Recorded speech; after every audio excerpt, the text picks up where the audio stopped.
जब सुने के होई भोजपुरी गाना, बस बजे के चाही गाना।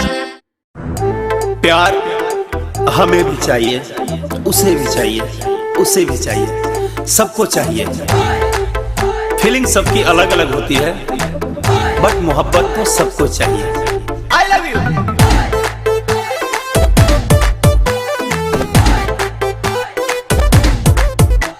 सबके मरता प्यार पर काटी दिन हम तो अचार पर।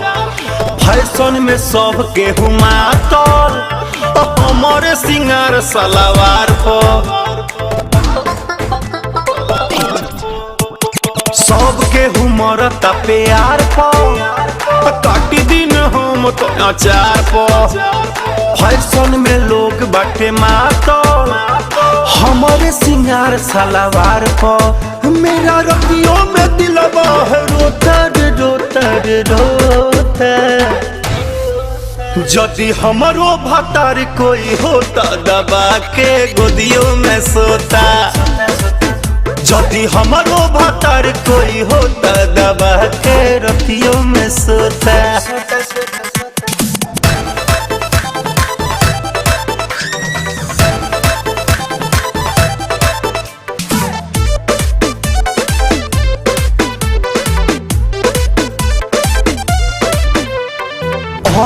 ऐसे कि कैसे बताई बतिया जैसे नॉट गुड फील हो रहा है।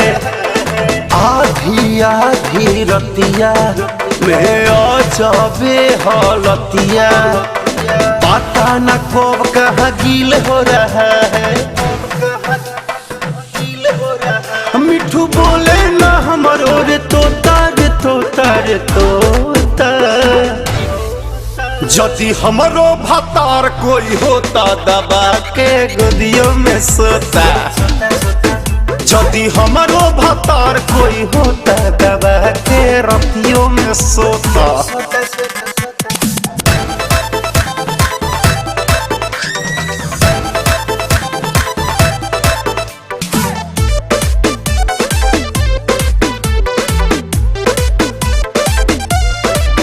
कब ऑफ करे कब डाउन दिल करत बड़ा साउंड।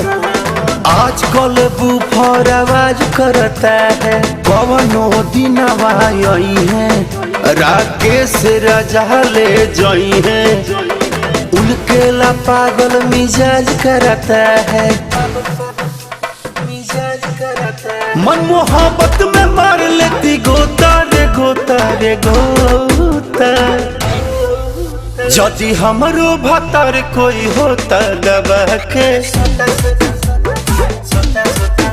यदि हमारो भतार कोई होता दबा के गोदियों में सोता। Love is life. मेरा रतियों में दिलवा है रोता रे रोता रे रोता। यदि हमारो भतार कोई होता दबा के गोदियों में सोता।